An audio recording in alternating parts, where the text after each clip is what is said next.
Welcome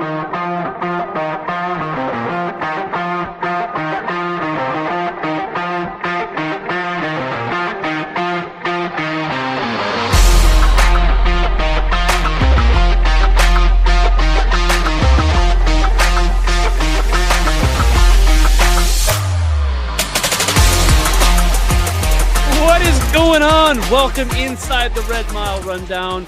We are a day later than normal, but hey, podcast is here and we are ready to talk Flames hockey. I am your host, as always, John Easthope, and alongside me, the man who I think personally went to Vancouver to pack Quinn Hughes' bags to get him out of the division.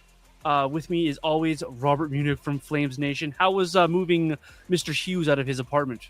Dude, you're giving me like Vietnam style flashbacks because I was just in Vancouver this past weekend, and on the Friday, I was like, I had finished up my work. It was about like 3:00, and I'm like, you know what?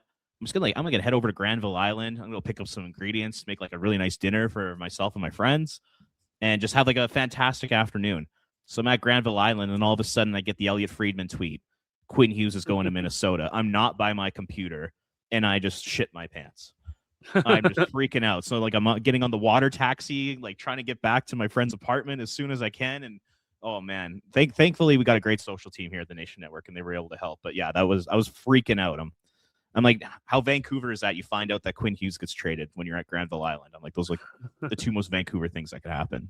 It is. For those of you who don't know, Robert Munich also social media for the is it called Canucks Army out there? Yeah. For the Nation Network. So it's breaking news. It's all on Robert, and I thought it was funny and ironic that you were in Vancouver while the Canucks made that trade there. So, good to be back with you to talk Flames hockey though this week on the Red Mile Rundown. It's been quite the week in Flames land. The games have slowed down a little bit the last few days. Just really that Los Angeles game on the weekend. I know you didn't get to see a lot of that game. You saved your eyes from that game, I guess. A bit of a slog of a game out in LA, but they won that hockey game. What do you make of the Flames with winning some of these games here and how they're doing it? They ended that road trip, or sorry, the homestand before the road trip with kind of a stinker of a game, but they win 3 of 4 at home, then they win 1 on the road. What do you make of the last little bit of the swing here for the Flames? Yeah, I mean, I'll be honest. I haven't been paying attention to the Flames since Thursday. I was kicking my feet up. I went on vacation, so I kind of got away for a bit. But I was at the game. I was at the Dome on Wednesday night when they lost to Detroit. But you know, what do I make of it? Honestly, I'm not surprised. I think this is, as currently constructed, I think this is a team that will be in the mix for a wild card spot. I really believe that. And you know, the way that they're winning hockey games right now is low scoring. It's defense. It's a penalty kill. It's getting good goaltending. All things that I think are sustainable for this group to keep up. And that's kind of exactly what we've been seeing in their wins here recently. So yeah, I'm not overly surprised. Do I think they're 8-3-1 good? No, I don't. But do I think they're, say, 5-4-1 over like their next 10 games? I think that's the kind of pace that they're going to play at up until the trade deadline. So yeah, it's a half decent roster. These guys work their ass off. They're well coached. They get good goaltending. It's just, that's Flames hockey right now, and it's low events, and you know they're able to come out on top probably more times than not, and that's kind of like how I'm seeing things right now. We were chatting off air before we started the podcast here. How I said how proud Daryl Sutter would have been about that game on the weekend in Los Angeles. Lots of shots from the Flames, a lot of outside shots, not a lot of big high dangers like you've been mentioning here, Robert, as well. So this is how the Flames are going to play. This is how the Flames are going to win hockey games and be in hockey games, and make no mistake about it. We as fans and podcasters and radio people and Nation Network people, we could want one thing from this team, but those players are going to show up. They're going to play. Ryan Huska is going to coach the way that he thinks he needs to coach to get this team to win hockey games. And we saw that very much on the weekend and in that homestand as well. A lot of lower event hockey, but that's Flames hockey for you right now. So moving forward here, Robert, they got a big week here this week. They're in San Jose right before we record this podcast on a Tuesday. Then they're at home to a couple of divisional opponents in the Kraken and the Golden Knights before they host the Oilers before and after the Christmas break. How important is this week? We're going to talk in terms of this team wanting to win and be back in the mix. How important do you think these 5 games are for the Flames here right around Christmas? Yeah, I mean, if you're in the camp who wants them to win, then yeah, of course. I mean, they still need to dig their way out of the start that they got themselves into, going 2-9-2 to start the year. It's going to take a long time for this team to truly get out of that hole and get back to 500. And the next couple of weeks, and honestly, it's the next 5 or 6 weeks, pretty much right up until the Olympic break. The schedule is not that difficult for this team. So if their goal is to get themselves in the mix for a wild card spot between now and the trade deadline, I genuinely think they can do that because the schedule is not that difficult. When it does get difficult is after the trade deadline. After the trade deadline, it's just it's a gauntlet between March 6th and the end of the season, and that's when I think things will probably go off the rails for this team. But yeah, it's important, and also from just being from a fan perspective, man, you want to see them beat the Oilers both times. Yes. It doesn't even matter if your team tank or if you're not. You want to beat the Edmonton Oilers, and you got back-to-back games against them, and there would be nothing better than to watch the Flames just kick the living crap out of the Oilers, put a dent in their playoff chances. That would be a great way to spend the holidays. But yeah, it is an important stretch of games here if you're looking for the team to win. How awesome a Christmas gift that would be to beat Edmonton on the 23rd, and then almost finish out 2025 with another win over the Oilers would be a lot of fun for a lot of people. I know you mentioned you didn't watch a ton of Flames over the last couple of days. You missed the game in Los Angeles there. But really quick hitter here. Let's some thoughts on Hunter Brzustewicz. Do you have any thoughts on Hunter here before I go here? Because young man's made quite the impression, I think, on a lot of fans here in his limited time with the Flames. Yeah, I want to hear what you have to say, especially about Saturday. But just on Wednesday night when he made his season debut, from my vantage point, I was sitting in the upper deck. I was sitting in the end zone where Detroit's goalie was, so I got to see the Flames attack twice. And from that vantage point of the Saddle Dome, you really get to see, passing lanes. You get to see plays develop. Mm-hmm. You can kind of read all that kind of stuff when you're sitting that high. And man, from that perspective, I was so impressed by Hunter Brzustewicz. I went to the game with my grandpa and I was talking to him. I think Brzustewicz was the best defenseman on the Flames that night. He was just so composed, so calm. Whenever he was under pressure, he didn't make bad decisions. He would hold on the puck for an extra second and make the right play. The playmaking was there. Just the smart, heady plays were there. He's not a physical guy, or he's not going to impress you with speed or anything like that. But I think his brain is his superpower as a hockey player, and I think he put that on full display against Detroit. There's clearly full-time NHL player tendencies to his game. Mm-hmm. There's no doubt in my mind about that. I think he will be a full-time NHLer. I could see him playing, depending on how long he wants to stay in Calgary, he could probably play, upwards 500 to 700, 800 games with the Flames if he really wants to. I think he's that good. So yeah, super impressed with him. But yeah, I'm curious to hear what your thoughts are on him, because you've seen him more than I have. Yeah, and I think Ryan Huska agrees with you a lot, Robert, based on what he saw in that game as well, because you saw him out late in that third period when the Flames were looking for a goal. Who was out there? He put Hunter Brzustewicz out there quite a bit late in that third period to try to get the Flames back in that hockey game. So it looks like early he's got faith of the coach, that the coach is going to put him in spots to be successful, and you like that from Ryan Huska, because that kind of carried over in the LA game as well. A lot of what you just mentioned there, it was the same thing. His brain definitely is his best asset. We've heard the Flames, they want him to play with more pace. He's not going to win you a ton of foot races. He's not going to outskate a Connor McDavid or Nathan McKinnon. Not a lot of people do. That's just not his game. But what is his game is the guy's got a really good stick. He's got really good brain on his shoulders as well. And that was really evident in playing that game against Los Angeles. We mentioned earlier how low event the Flames games have been here in Los Angeles. They like to come at you and they like to go to the net and they like to try to press that way to get their goals, because they're not an overly talented offensive team either. But for me, he didn't stick out in any way, shape, or form that he was out of position. He was always where he needed to be.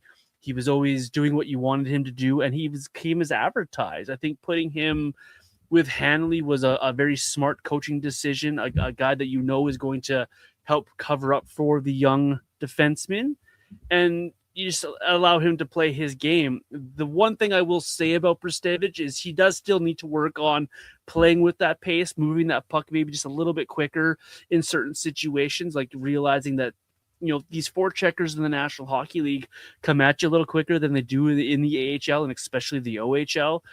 These are guys and they're going to come hit through you. They're not going to go around you. They're not going to stick hit you. They're going to use their physicality. So that part of the game he's still got to work on, but you love his vision. You love his smarts. You love the way he can move the puck. His willingness to hold on to the puck as well and not panic. It comes through. It kind of you got to kind of playing with pace, but at the same time have that patience that you're not trying to rush it either. So I think he's starting to show a lot of growth in that. His stats don't jump off the page at you in the 2 games. He has 0 points. He's played just under 14 minutes average ice in those 2 games. Couple of hits, couple of shots. He's +1. So he's not going to burn you with a bunch of awesome stats, but you love how comfortable he looks already at the NHL level. And you're impressed with the young man. So I like that the Flames gave him a shot. I like that they used him in situations, especially late in games when they're looking for offense as well. So it's a nice little vote of confidence from Ryan Huska. And fans, he's got the fans talking about him. What can possibly be with this guy? Is this guy down the line here really going to challenge to be a top 4 defenseman, a power play guy on the second unit? Because we all want Parekh to be power play 1. So you think power play 2, if he's running that's in good hands as well. And this is a guy that's going to push Parekh, I think, as well for those types of minutes if he continues to play how we've seen early in his NHL career. So 2 games, short sample size, but man, overall, you love what you see from number 48. And the Flames have been dominating their minutes with him on the ice. Yes. At 5-on-5, so he's played a little over 27 minutes. The shot attempts 37-11 for the Flames. Goals are 1-0. His expected goals percentage 67.45. Scoring chances when he's on the ice 14-6 for the Flames. So when he's been on the ice, the Flames have been dominating their minutes. And like we said, in small sample size, it's 2 games, but still pretty impressive nonetheless. Yeah, it's exactly what you wanted from the guy when you call him up, right? Because you're taking a nice veteran in Pahal out of the lineup. May have struggled a little bit in some people's eyes, and that's a big spot to put the young guy in. Here you go. Here's some minutes with Joe Hanley, and he wasn't sheltered either. Like he had, you saw him start in both ends of the ice, both sides of the rink there, and just let him learn on the job. And I like that from the Flames. So if they are going to continue to play younger players and give them these opportunities, this is exactly what you want to see in response to that. And so good on Hunter for taking advantage of that situation and those minutes given to him by Ryan Huska. I mentioned Parekh in my answer there, in my chalking there. He's off, of course, at the World Junior Hockey Championship camp, along with fellow prospect for the Flames, Cole Reschny. Pretty cool to have 2 Flames at Hockey Canada's camp. Pretty cool to see those 2 guys teaming up on a power play unit with, a couple of okay players in Martone and a Ginla and this Kevin McKenna guy that people seem to talk about a lot. Pretty cool for the 2 Flame prospects. What do you make of them being at this camp, Robert, and their chances? Well, we know Parech's on the team, but the chances that Reschny actually makes his team as well. Yeah, it feels like Reschny has made it already. Yeah, I mean, he's getting reps on the first power play unit, like you just said. Stephen Ellis, Daily Faceoff prospect expert, he has mentioned Cole Reschny multiple times. Just watching him in practice, saying that he looks like a man on a mission and that he's standing out for all the right reasons. So, Flames fans, maybe for the first time ever, are going to have 2 key members of Team Canada as prospects on your favorite team, which is incredibly exciting. Because, you got Parekh looking like he's going to be, a top 4, maybe even first pair at 5-on-5. Today at camp, he was on a pairing with Ethan McKenzie, who's a really good player, before he was with Cam and Reed. So they've been kind of gauging different partners for him, but it's looking like he's going to be a top 4 guy. First power play unit. It looks like Cole Reschny might be on the first power play unit. He's been scoring a bunch of goals in practice. So this is incredibly exciting. I don't remember the last time that we had a player, like the Calgary Flames had a player playing for Team Canada at the World Juniors who's going to make a huge impact. Like we had Pelche and Zeri during the pandemic, and they were good. Pelche worked his way up the lineup and had a good tournament, but wasn't anything spectacular.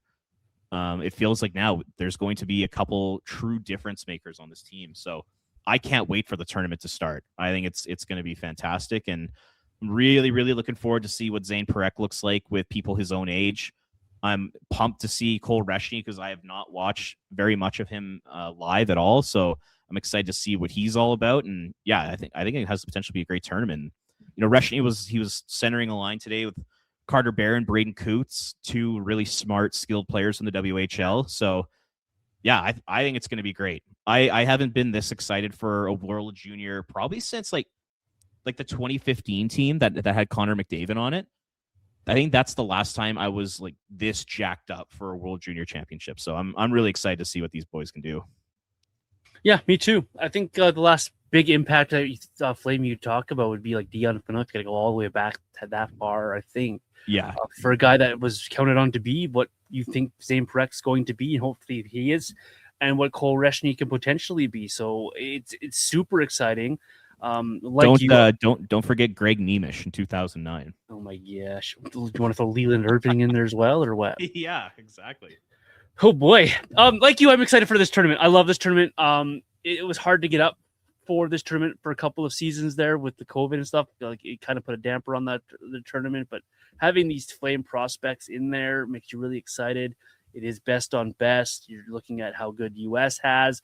That Sweden team should be pretty good. So this is going to be a good test for Canada. They got some great players there. I salivate at a few of these defensive pairings that I've seen because I quite like the 8 guys they have there on the blue line. So it's exciting to watch this. And now we try to keep our expectations in check and not be they need 100 points each type of this tournament. But you can't help but be excited to watch two Flames wearing that Maple Leaf sweater and helping Team Canada try to win the gold medal again, take the Americans off their pedestal. Lots of trade talk is back in the mix, and I don't think it's ever going to leave the Flames this season, no matter where they are in the standings. So let's chat a bit about trades here, Robert, and give kind of a quick little answer here of how likely it is to see a couple of these Flames trades, because there's 3 names that keep popping up on social media every single day when you talk Flames and trades and tank and should they be a playoff team? Should they try to tank? Who do they move out? They got to move all these guys out. So what percentage are we giving these players? We'll list those 3 off here. We're talking Coleman, Kadri, and of course Rasmus Andersson. Let's start with Rasmus Andersson because I'm pretty sure we're both very high on the chances of Rasmus Andersson being traded. I'm pretty sure 99 is my answer here of how likely it is the Flames move on from Rasmus Andersson. I think the writing's on the wall, and it's been on the wall for quite a while here. Anything less than 99% for you, Robert? Yeah, I'm slightly below that. I think mine's like a little more conservative. Like I'm gonna go 80% on Andersson. And by the way, shout out to Justin at See Red Central for this idea. I saw him post this on Twitter. It was like a week or 2 ago, and I was like, oh, that's like a really good question. So shout out to him. Yeah, I got Andersson at 80 because there is part of me that could see it. Like if Rasmus Andersson continues to play this way, the Flames dig themselves out of this hole and are either in a wild card spot or right there for a wild card spot come the deadline. I could totally see a world where Murray Edwards steps in and says, we are signing this guy. I want to remain competitive. We're signing him. I don't think the percentage chance of that is very high. Like I said, like I have an 80% chance of Andersson being traded, but I do see a world where Murray could potentially step in and do that because that's just what the Calgary Flames do. They did it with Noah Hannafin. They threw a disgusting amount of money at him. I believe the rumored offer was 8 times 8 for Noah Hannafin. I could see maybe Murray stepping in and saying, hey, maybe we could do something similar for Rasmus. But by the sounds of it, by all accounts, they're very far apart on a deal. So it's going to have to be the Flames that probably make a concession and get to like an 8 times 8 type of deal to keep Rasmus Andersson. And I bet you Craig Conroy is going to do everything in his power to make sure that does not happen. But you never know with this owner. You really never know. So that's why I'm leaving a little bit of room there for the possibility of a potential extension. But overall, yeah, I do think he'll be traded for sure. So yeah, going 80%. All right, you can send your hate mail to @ringoffirecgy for the Rasmus Anderson Can contract conversation. can But you not see that though? yeah, I talked about it on an episode before. Like that would it's malpractice if they do it that way. But yeah, you can definitely see this owner has done it before. GMs have done it before where they have and if you just concede everything to Rasmus Anderson and give him all the power, the Flames are mismanaging cap at that point, mismanaging assets at that point, and it's just for me, it's another situation. As much as I like Rasmus Anderson, but that's a good point by you. Maybe I'll put mine down to 98%. He's going to get traded because of that. But like just the way his teammates acted in the offseason, like the Michael Backlund interview comes to mind. The way that he talked, both at the press conference going out and coming in for the season. The way he was talking there, the way Craig Conroy's been talking there, the way the league is after and talking about this guy being out there on an asset, and it's hard to see this guy not being traded. So if Murray Edwards does do the 180 at the last minute here, it's gonna irk a lot of people, and I just don't think that's best for business. All due respect to what Rasmus Anderson is. Yeah, 100%. Anyone who is a hockey fan and has common sense would understand that this Calgary Flames team has to move on from Rasmus Anderson. There is no other option. Mm-hmm. But sometimes common sense gets thrown out the window when you have a bunch of emotion tied up in it. And when you're an owner of a team, I bet you get very emotional about your group. Murray probably likes Rasmus the person. He probably likes Rasmus the leader and the spokesperson for the city, because Anderson's been a really good person in the city. So like, all those things combined, plus now he's playing the best hockey of his life, and he's a big part of this team. Like, I really believe if you take Rasmus Anderson off this team, it's over. It is over. Any shot at being quote unquote competitive or in the mix for a wild card spot is over if you move Rasmus Anderson. He's that important to this team this season. Like, just take a look at it. Like, plays the most minutes of 5-on-5, plays the most minutes on the penalty kill, quarterbacking your number one power play unit, second in team scoring. Mm-hmm. Take that guy away from your team. This team specifically, it's over. They're screwed. So that's once again another reason why I just don't trust Murray Edwards, and I'm sure I'm not alone. I bet you a ton of Flames fans out there would absolutely agree with me that they just don't really trust him in his direction for the team. And we'll give him the benefit of the doubt here by saying Anderson's at 98% to get traded or 80% to get traded, but you just never know with this owner. You really don't. I just thought of it as you were talking there about how this owner is so loyal to his guys, right? I wonder if that's why we're getting Michael Backlund extensions as well. Like, that's the kind of thing that the owner would kind of butt in there and be like, no, this guy's getting the extension. This guy's my guy. This guy's staying here. This guy is our leader. And I could see that happening with Rasmus Anderson too in a certain situation as well, especially if the Flames are in it. So yeah, I'm with you. I'm with you on your thoughts there. Actually, that's I've been convinced here. I'm gonna have to change my answer, but I won't for the sake of the show. The other guy that's talked about a lot, and I think there's a portion of the fan base that really thinks that this guy is 100% getting traded this year, but I'm much, much less convinced of that with Nazem Kadri, the way the owner talks about him, the way Don Maloney's talked about him, and what he means to this team and this franchise and the no move that he has. What percentage do you give a Nazem Kadri trade?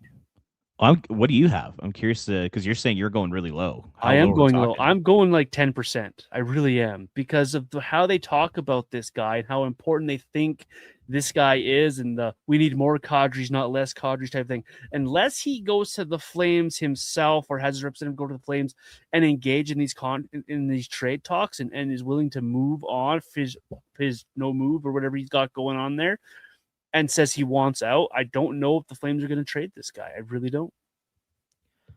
I have the exact same number written down. That's insane. Yeah, I also had 10%, and for the exact same reasons you did. If it were up to the Calgary Flames, the percentage chance would probably be less than 1. But because there is that small potential that maybe Nazem wants to leave between now and the deadline, I put it at 10. Because there is a world where he's a smart guy. I mean, how anybody in that dressing room knows that this is a super mediocre team and they're not going to be good for a long time. basically for the rest of Nazem Kadri's contract, this team will be mediocre or bad.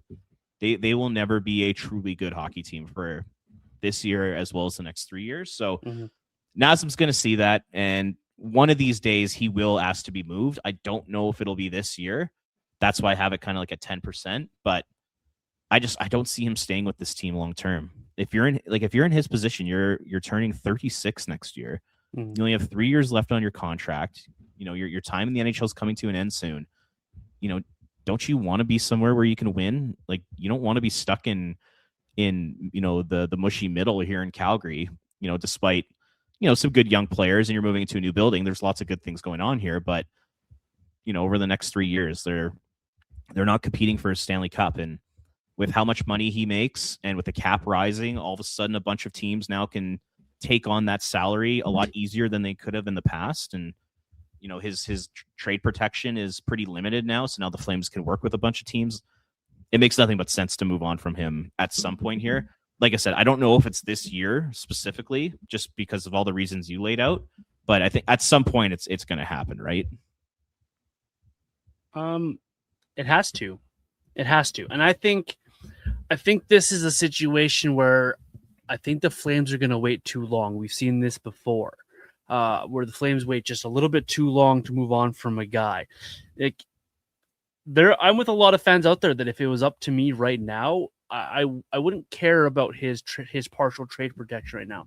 I'd be going to all those teams that weren't in his trade, and I'd be looking and listening to offers, because just what you said there, Robert, there are some good things happening here, but this team is not ready to be competitive yet.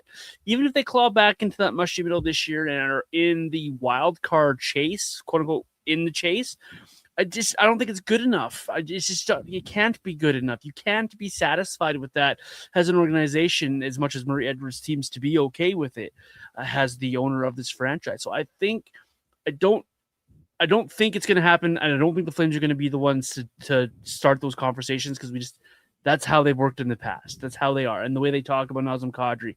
And I don't think that Kadri in season is going to be that guy to be the disturber, to put more drama into the thing.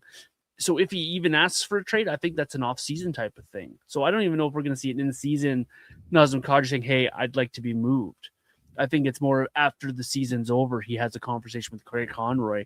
Hey, over the course of the summer, if it's possible, can we move along here type of conversation. So in season, it's really hard for me to picture a Nazem Kadri trade, as much as teams like Montreal or Carolina would like a second line center. A bunch of teams, Minnesota be another team in that mix. So looking for a second line center, I just don't know if the Flames have, for lack of a better way of putting it, I don't think they have the stones to do it. I really don't, as an organization, because they just, in the past, they haven't. And that just speaks to the MO of the owner overall here. And everything they've talked about publicly is that they do not want to move this guy. Mm-hmm. I go back to listening to Pierre LeBrun on Oilers Now back in end of November, and LeBrun said that Murray Edwards told Nazem Kadri that he's not going to get traded.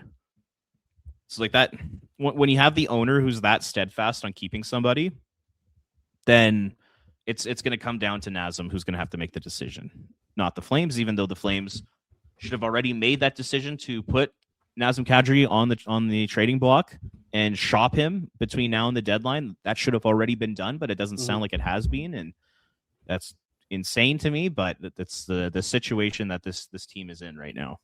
The logic just doesn't match up for me. It just doesn't. You see how awful the start was, and I don't care about your November, because as good as you were in November, you're still sitting 31 in the league, right? So the writing is on the wall of this season, essentially. Your playoffs are long gone, even though you claim you're 3 or 4 points back with the win tonight in San Jose. The logic doesn't make sense. Your team struggling this year, you're going to struggle next year because you have the same guys are going to come back. It's not going to automatically just get better over the course of a summer. That it doesn't make sense to keep a guy like Nazem Kadri to help rebuild a roster. He's an asset. He's a guy that would be sought after if you trade him while he's performing at a decent level right now. Father time comes for everybody. Even Tom Brady, it came from him eventually. So it comes, and when it falls off when you're 36 years old, it falls off in a hurry. I'm 41. I feel the fall off in my own personal life, and I'm not an elite athlete. I'm not an elite hockey player. I feel the fall off in my everyday life. It's going to come for Nazem Kadri, and when it falls off hockey wise, I hate to see what that would be in a lineup, and so the Flames got to take advantage while the fire is quote unquote hot. With you're an elite hockey podcaster though. I am. I am. I'm going to. I'm going to push back on something a little bit. Yeah, push back.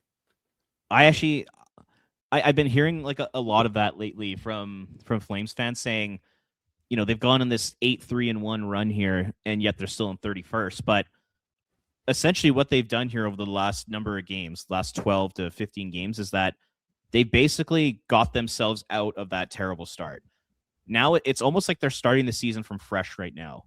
So can they go, you know, have like a 533, a 540 winning percentage between now and the end of the season? If they do that, I could totally see them very slowly clawing their way up the standings and climbing teams. I know there's a lot of teams in front of them right now. They got 7 teams between them and a wild card spot, but over the long run, if they just continue to play the way they're playing and play this strong defense and get the good goaltending, I can see them, if they keep the team together and they don't blow it up, I can see them slowly clawing their way up the standings. It's not going to happen overnight, but even tonight, say they win tonight's game against San Jose, and apologies, we're doing this on Tuesday before the game, so we don't know the result, but say they win, all of a sudden they get to 32 points and they're 3 points out of a wild card spot. Like, you have to give them credit with the way that they played here. They've almost made the start of their season almost irrelevant, and they're kind of starting from scratch right now, close to 500. So yeah, and like I said, between now and the Olympic break, their schedule is not overly difficult, and over that period, I could see them being a point or two out of a playoff spot come the trade deadline, and that's the worst place this franchise could be, because we all know how Murray Edwards thinks, and we might see like another sort of 2025 trade deadline happen where the Flames don't do anything, even though they should be selling as much as possible because they're in the mix and they want to reward the guys and all this kind of crap. I hate that. They might be pretty quiet. So yeah, I just have this sick feeling that they're going to climb their way out of this. And like, now that Bedard's hurt in Chicago, they're going to take a step back. San Jose is not as, they're not a second wildcard team good. They're going to take a step back. Utah's been terrible. Winnipeg's been terrible. The Blues, the Kraken have been terrible.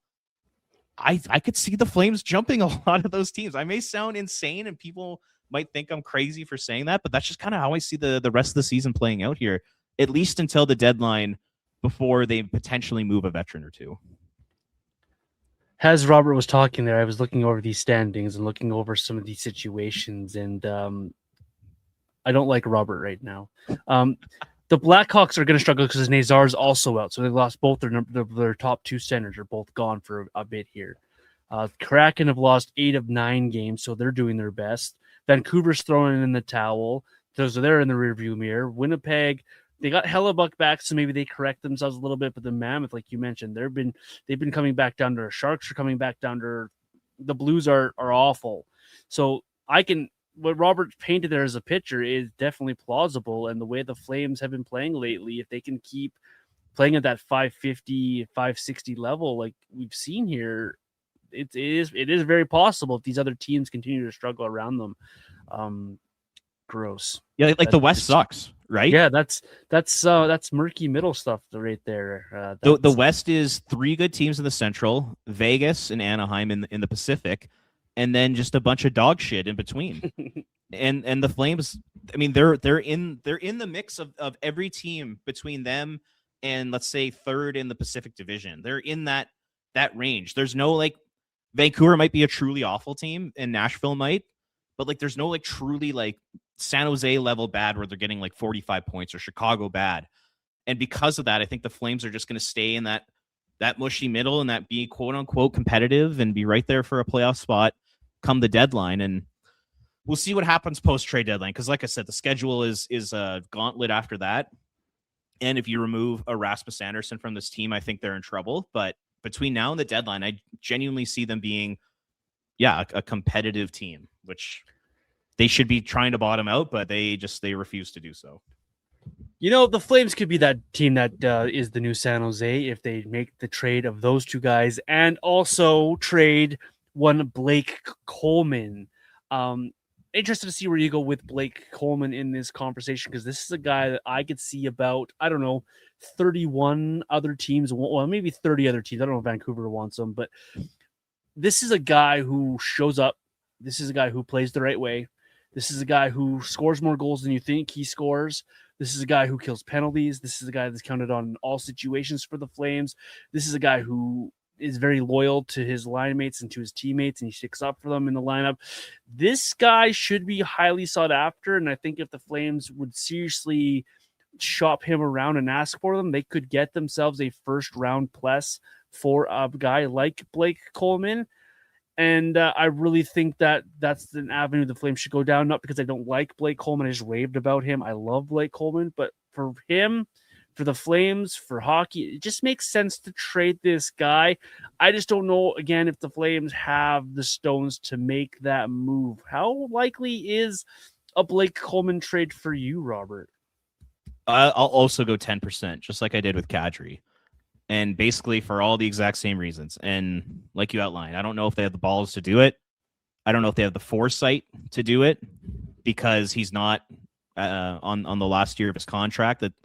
That seems to be the prerequisite for this franchise in terms of moving players. Like they have to be on the final year of their deal to move them. There's no other option, which I don't agree with where they're at in their winning cycle, but that's besides the point. But I'm with you. I'm such a massive Blake Coleman fan. I think we both are. Mm-hmm. Does everything that you could possibly want. Just a spectacular guy, like a really good leader. And when this team loses Blake Coleman, it's going to hurt them a lot, and they're going to have to try to find the next Blake Coleman. But that's a problem for the future Flames. That's a problem for the Flames 3 or 4 years down the road, not while they're trying to rebuild here. Mm-hmm. And he's another guy. You remove him from this team, he is. Between him and Michael Backlund, they're the best defensive duo on this team. They take on the hardest matchups. They win those matchups. And I was checking since November 1st, when Michael Backlund's on the ice, the Flames have outscored their opposition 10-5 at 5-on-5.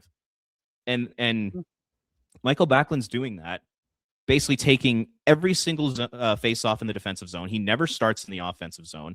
He's playing against the best opposing forward lines and D pairings. And he's still winning his minutes, and Blake Coleman's a massive reason why. Those two are such a dynamic duo, and he's a great penalty killer. And there's the leadership aspect. He's second on the Flames in goals right now with 9. You remove a Blake Coleman from this team again, it's over. Mm-hmm. It's totally over. So it makes sense to trade him. Will they trade him? I don't think so. I think it's going to have to be a Nazem Kadri situation where he's going to have to go to the team and he's going to have to force their hand and he's going to have to force the Calgary Flames to make the right decision, the decision that everybody in the National Hockey League thinks they should make except themselves. So, yeah, Blake Coleman, I got him a 10% chance of moving this year. I'm going 1%. I'm going 1%. Honestly, that's fair. Even if a team comes to, unless a team comes to the Flames and is going to give them a first and an A-level prospect and something else on top and just absolutely blow their socks off, there's not a chance this guy moves. Not a chance.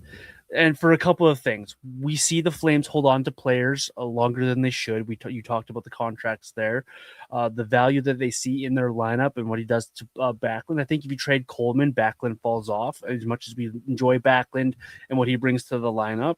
And just the Flames still think they're in it. They think they're in it. And a guy like Blake Coleman is what you win with. That's the type of player that helps you win Stanley. Ask Tampa Bay.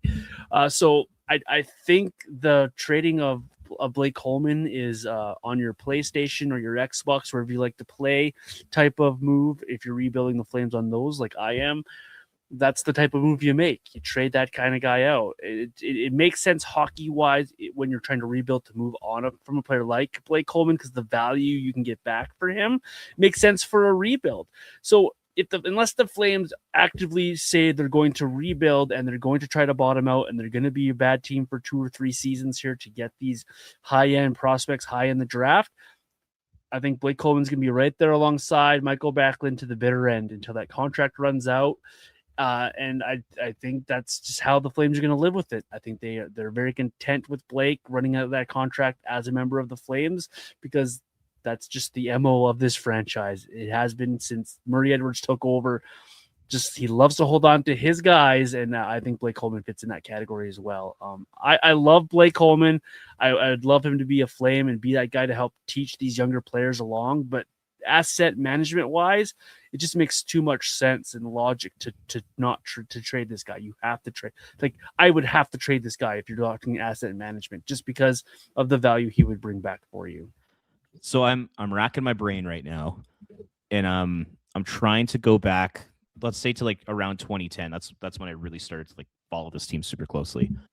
How many times have they been proactive in trading a player who has Zero.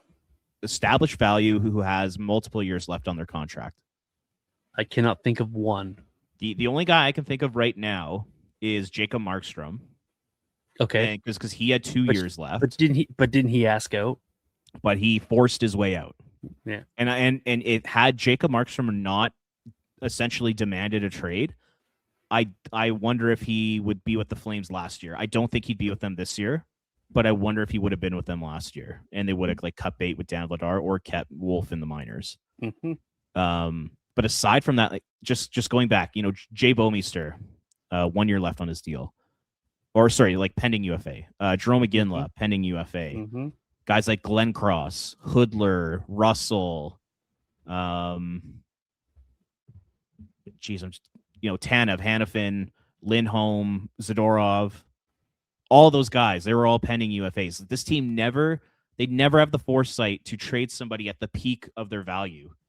Like imagine how they traded Yuri Hoodler after getting 76 points and going to the second round of the playoffs and winning the what trophy did he win? The Lady Byng.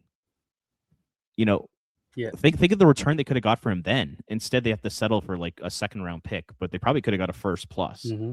That's just an example off the top of my head. But yeah, they rarely take advantage of guys' value, and they rarely put asset management into practice. It's all they're all forced to make decisions based on contracts. It's never them going, hey, this guy is at an all-time peak in terms of his value, and he's 31 years old, and he's got 2 or 3 years left on his deal. Like, we should move him now. They never do that. Never do that. Mm-hmm. And I think it's one of the reasons why they're stuck in the middle. Yeah, it just speaks to what we talked about on previous podcasts, where they love to chase just a little bit of success they have, right? So they have this player come in here, have a successful season, they hit the playoff. Like use Hoodler as an example. He comes in here, he has a lot of success, he plays really well with Monahan and Gaudreau. That line's incredible to watch. It was a lot of fun to watch that season. And then they try to double down and go for it again and build upon that rather than take advantage of situations like you're mentioning there, Robert. Just repeats over and over and over. And that's why I think guys like Kadri and Blake Coleman, and maybe even a lesser extent, a guy like maybe Morgan Frost or Josh Fair or Joel Farabee, those type of guys, again, maybe they're just going to hold on to these guys because that's been their MO. Unless you're a UFA and it's clear that you're not coming back, the Flames are going to keep you. The Flames are going to play you. And it's just how it is in this franchise. And so I kind of hope, I don't think it's going to happen, but I kind of hope that Craig Conroy's a little bit different, that he's able to maybe shock us here, maybe shock us with a trade. Hey, Kadri has been traded to so-and-so team and we got back 3 or 4 pieces that are going to help us in this rebuild. Maybe that hope is out there, but I would put that hope at less than 5% that actually going to happen. Is he allowed to do that? That's the question I have. Yeah, I just don't know. Also, I would love for him to do that, and his reason is for what we just said. For asset management reasons, not Kadri saying, "Hey, I want to move." I want Craig Conroy to make this decision, not Nazem Kadri. Yeah, I would love for him to come out and be like, the reason we traded Blake Coleman today was because it helps in our retooling here. We got back some really nice pieces. We wish Blake the best in his chase for another Stanley Cup, and be a proactive franchise like 29 other franchises out there are. Blake Coleman is at his peak value. He's in his mid-30s. He's got a couple years left on his deal. Like, you can have him for 2 playoff runs instead of 1. This is why we're doing the deal, because his value will never be as high as it is right now, and he's not part of the long-term future. Unless they're planning on re-signing him to like a 2 or 3 year deal after this one. Like, I don't think Coleman's re-signing here, even if the Flames want him to come back. I guarantee you he's not coming back here. So he's not part of the long-term future. So just rip the Band-Aid, get the assets now, and speed up this goddamn thing. Just take advantage of your situation. I think that's all fans are asking for. You got off to this awful start in October. You kind of corrected a little bit in November, and you've had a decent December. But take advantage of your opportunity here. Like, as much as you love guys in their early 30s, like a Blake Coleman, as much as like you and I just raved about him for 10 minutes, and as much as you like a guy like Nazem Kadri and what he brings to your lineup and the leadership he had, you have an opportunity here to move these guys along while their contracts still have value, an opportunity to recoup assets, and then put yourself in a position to grab yourself one of these incredible superstars that have been touted in the draft market for 2 or 3 years now. If you follow your draft guys, they've been raving about McKenna and Verhoff for a long time. And it's just like, that's all I think a lot of Flame fans are asking for is know what you are, be realistic where you are in your cycle, and take advantage of what would be a very fortunate opportunity for the Flames. Vancouver has steered into it like they're 4x4ing off road right now. They were on the highway, they took a hard left off the highway and just 4x4ing across the farmer's field to get to these draft picks because they realized that exact thing. Wasn't a team that was going to be successful in Vancouver. This wasn't a team that was playing well together. It just wasn't working there. So they've pivoted course. They've taken advantage of it. They move out Hughes. What's next in Vancouver? What else are they going to move out? What else are they trying to do there? And I just wish the Flames would have a little bit of that foresight. I just wish the owner would just take a small cue. You're not asking for 10 years of being Buffalo Sabres bad. You're asking for 2 or 3 seasons of just, hey, let's do a little bit of cost control here with some assets that we have, turn over a few things, and continue to develop these. There's a lot of nice pieces coming for this Flames team, and it would be nice if guys like Reschny and Parekh can come into this organization and on this team playing alongside other players that have also been developed in the system, and not, hey, can you drag along this 38-year-old Nazem Kadri? Or, hey, Gridden, can you play alongside a 39-year-old Michael Backlund who may or may not be good at faceoffs anymore? Because that's what's coming if the Flames don't change course a little bit here. You're talking about players in their late 30s, maybe early 40s, playing with these kids that you're trying to get the most out of, and you're just spinning tires at that point. So take advantage of your opportunities. So we have these low percentages with Coleman and Nazem Kadri being traded because what the Flames are in their past. Shock us. That's all we're asking for. Shock us a little bit here, Murray, and allow Craig Conroy to make these trades and make those percentages come up for us. If Murray Edwards was controlling the Vancouver Canucks, I guarantee you he would have held on to Quinn Hughes until either next trade deadline or would have let him walk as a free agent. He would have let him walk. Absolutely would have let him walk. Even the Vancouver Canucks, who Francesco Aquilini is regarded as one of the worst owners in the NHL. He's extremely hands-on. Even he let Jim Rutherford do his job and cash in on a major asset at a time when his value will never be higher. Even Francesco Aquilini let his team do that. Like, Murray Edwards is now in competition for the worst owner in the National Hockey League with Terry Pegula. They're competing for that spot of worst owner. And Buffalo's had more playoff success than us in the last 20 years. So that tells you where we're at here. Like, and John, I took 4 days off of Flames hockey. I was so relaxed. I was feeling so good. I was rejuvenated. I was ready to come in today's podcast and just, have a little bit of positivity, have a fun chat, maybe get some laughs in, all that kind of good stuff. No, I'm pissed off again. God damn it, I'm mad. Well, the worst part about all this team. The worst thing about all that too is that return for Hughes. That is a nice return. I know you're trading away the best player in the trade, and he's a top 3 defenseman in this league. People think he's the best. Some people think he's the best one in the league. And sure, but if you're rebuilding or trying to retool a team, getting back 3 nice pieces that you can work with, plus a first-round pick in the future here, come on, like, take advantage of your opportunities. So I hate it. I didn't mean to put Robert in a bad mood, and that rant came out of nowhere. But it's just how you feel. Like, you get talking about this team and about what you hope to see from this Flames team, and you want to see success now and down the road. You want to watch a fun hockey team, but we're watching a Flames team that I honestly think they enjoy the quantity over the quality of their opportunities, of their shots, of like the Daryl Sutter hockey type of thing. You're watching a team struggle to score goals. You're watching a team struggle to get anything going on a power play. You're watching a team spin its tires in the market and not really do anything when it comes to trading out players or bringing in players or developing players. And then you're watching these other franchises starting to lap the Flames, the Blackhawks, the Sharks, the Ducks. They've all lapped the Flames in division. That's just in the division. We can go league wide and list off about a dozen other teams. And so what Vancouver's doing is, I think, is admirable. They realize what they are. Let's pivot. I just wish the Flames would do the same. And Marie, someone please send this episode to Marie Edwards, or let him come on our podcast and explain why. Why don't you want to pivot? Why don't you want to take that small little step back for the long-term benefit of both your pocketbook, the fans, and the hockey team? Yeah, and at the end of the day, I think all this fan base wants is just a couple superstar players in this town. They want, a 5 to 7 year run where you're consistently making the playoffs, and they just want to watch fun, entertaining, fast, high-skilled hockey for an extended period of time, because this team, during the Gaudreau era, there were years, like 3, 4, 5 years in a row, where there were nights where they played very entertaining hockey because Johnny would put the team on his back. Yep. And then Tkachuk joined him, and those two guys were superstars, and they put on a show. But their asset management and their team building still didn't allow them to make the playoffs multiple years in a row during that era.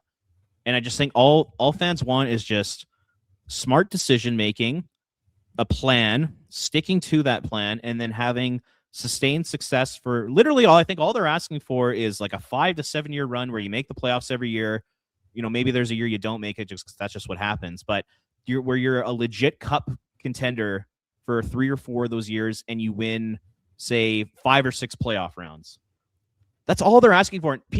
Fans aren't asking for a dynasty.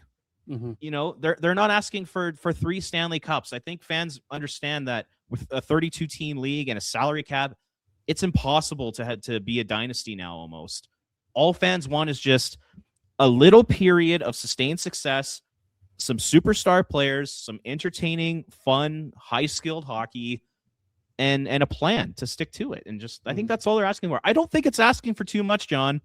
I really don't. I don't think it's asking for too much. It's not. It really isn't. It people maybe more my vintage would look back, and when we had Jerome McGinley here, like I think that's what people are looking for. They're looking for a superstar they can latch on to, some good supporting cast around them. And I know the playoffs were what the playoffs were, but 07, 08, 09, were fun seasons because you had Jerome McGinley at an elite level playing high. You had Kiprusoff in goal playing at a great level. You had Robin Regeer on the blue line smashing Alex Hemsky into the boards. I think that's all fans are looking for. They're just looking for something to latch on to be excited about. And all the respect to the Flames, but who is the last Flame or a Flame on this roster that brings you out of your seat? It's probably been since Johnny, right? So you're not latching on to these guys. You're not, there's no really affiliation with this group of players, and it's not because these are bad hockey players or the mix isn't the greatest, but there isn't that one guy that brings you out of your seat. There isn't that one guy that the fan base rallies around. Maybe Dustin Wolf becomes that guy. Maybe Parekh becomes that guy. Hell, maybe Gridden becomes that guy. But the way you get those guys is, man, how nice would a Gavin McKenna jersey be or an Ivan Stenberg jersey be in the stands in a couple of seasons here? I don't get why some people in the ownership group and the management group are so adverse to just taking a small step for long term. I don't get it. I'm with you there, Robert. And I think you would agree with me is that we're both cheering for this management team to be successful and to build that team. Like, everybody in this fan base is cheering for Craig Conroy, and they want success for him. And hopefully this plan of theirs does end up working, and they prove us all wrong, and we're all idiots, and they're the smartest people on the planet. I really hope that happens. It's just, like I said, in a 32-team league, in a salary cap era where you have to build your team through the draft, and You need to accumulate as many assets as possible. I look at the Minnesota Wild here. What they've done a really good job of drafting, developing, asset accumulation, because they were stuck there with the Parise and Suter contracts. But what they've done is they've accumulated a ton of assets. And what they were able to do is they were able to spin those into Quinn Hughes. So it's like that's why you want the Flames to be in asset accumulation mode. It's so you can draft, you can develop, you can get that next core group of players on your team, but then also you have this like prospect pool, and you have this group of draft picks that you've accumulated over the last, say, 3 to 4 years when you've cashed in on veteran players. All of a sudden, you use those picks and prospects to go out and make trades. You go out and get your Sam Reinhart, right? You go out and get your Carter Verhaeghe, your Sam Bennett, like your Seth Jones, like the Florida Panthers have. It's like you need all those assets, not only to draft and add them to your team, but then you also need them to go out and make deals to make your team better. And I think Minnesota's done a nice job of that recently, and Florida's done a really good job of that. Even Florida, they traded Huberdeau, a second or third overall pick. They traded Mackenzie Weegar, a 7th round pick, so guys that they drafted in order to get Tkachuk, because they had those assets, because they drafted and they developed. So I think the Flames need to do the same thing. Them doing nothing is the worst thing they could do. I would almost rather have them like go for it and try to make the playoffs this year than for them just to sit on their hands and do absolutely nothing and finish in 18th place or 19th place. Like that would just piss me off. But they did it last year, and aside from Rasmus Anderson, and I'm not even convinced on that, it might happen again this year. Yeah, that's well put by you. Like we always talk about drafting and developing players, and that's a huge part of it, because you come to a point though where you're gonna have too many guys. You have too many prospects. Like the Arizona Coyotes, when they moved to Utah, they had too many people. They used those assets to bring in Peterka. Peterka. So thank you. Trying to give his name for a second there. Peterka and other players here, and that's just, for me, that's just a smart way to build a franchise. You use what you have at the time to move out and accumulate these assets. You draft these guys, you develop these guys. Some are going to be your main guys in your roster, like what the Flames have with Coronado and possibly Zari and Parekh and maybe Brzustewicz, those type of guys. And then other guys, maybe you move. Maybe Andrew Basha becomes part of a bigger trade down the line that helps bring in another player. It's a smart way for teams to build a team, and it's successful. The Avalanche are successful off of that. Minnesota looks to be doing that. They're probably going to be very successful off it. Dallas has been successful doing it. Florida obviously has done the ultimate success doing it that way. Tampa Bay, when they were winning, they did it that way. And it's not a hard thing to ask fans to ask the owner to do, to ask the management to do. And it's just the cycle. It's a normal cycle for hockey teams. The Flames just seem to be adverse to being a normal hockey team. They want to try to somewhat big brain things and chase the small bits of success that they have. And it's extremely frustrating to watch, because I'm with you, Robert. This team is a nice week and a half, 2 weeks away from having, maybe they play another go. They go to another stretch of 8-2-1 hockey. They're in that mix again. They're right back where fans don't want to be. There's not a fan out there that is aiming and clamoring to have that 13th overall pick. You want the top 3 pick, or you want to be a long, successful playoff team. Right now, Flames, they're neither. The issue I just find is it's an old school organization run by old school people. It's run by Murray Edwards, who's been in the league since 1994, and he's Gary Bettman's right-hand man, and he's an old school thinker. You have Don Maloney, who's 1,000 years old and is an old school thinker. Dave Nonis, old school thinker, who's worked for old school guys his entire career, aka Brian Burke. The only young sort of maybe kind of new age thinkers might be just Craig Conroy and Jerome McGinley. Because even Brad Pascal, I mean, he's a Hockey Canada guy, and he's in his day at Hockey Canada, he was working with the Kevin Lowe's of the world, and he was working with the Wayne Gretzky's of the world, who are all kind of old school thinkers. There's not a lot of youth, and there's not a lot of new ideas with this team. And the other thing that's killed them, and I know it was a fun run, and it was incredible. It it electrified the city, was the 04 run. It's honestly hurt this team so much because I think Murray Edwards saw that, and he saw how much fun it was, and he saw how the city came alive, and he saw how in my opinion, I think the 04 run saved the Calgary Flames. 100% it did. 100%. Had they not gone on that run, and then you go into the lockout, there might have been a chance where they had moved. I really believe that. So it saves the team. It made them a lot of money. It sold out the building for the next 15 years, but it gave Murray this way of thinking of, if you get in, anything can happen. And that's the strategy that he's had with this team since 2004. It's build as competitive a team as you can with the constraints we're given, and every year we push for the playoffs. Mm-hmm. I think there's only been 1 year since 2004 where they've legitimately decided to take a step back, and that was the 2013-2014 season. That's it. Because they were forced to. Because they were literally forced to. Because Iginla, Bouwmeester, and Kiprusoff all had 1 year left on their deals, and they were either traded or they retired. Mm-hmm. So it's just that way of thinking has really hurt this franchise. Like, it's really, really killed them, and it continues to happen to this day. And until Murray Edwards changes his way of thinking and takes a long-term approach to team building, I think we're in for another run of make the playoffs, miss the playoffs, make the playoffs, miss the playoffs, lose in the first round, lose in 5 games. If you make it to the second round, you lose in 4 or 5. That's just the kind of era I think we're embarking on if they don't change their way of thinking. That's kind of how I see things playing out, which is incredibly depressing, and I really wish it wasn't that way, but I'm just telling it like I see it, unfortunately. I'm so excited to watch the game tonight now, Robert. Oh, yeah.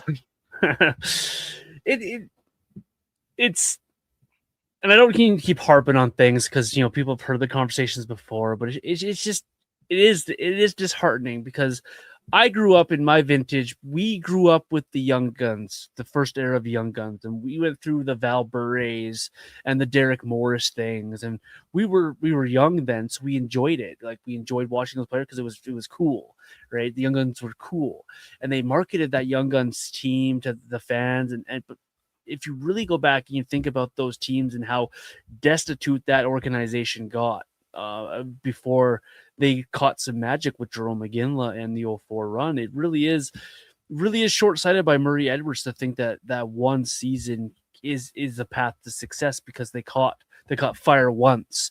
And it's like, you got to remember what happened before 04.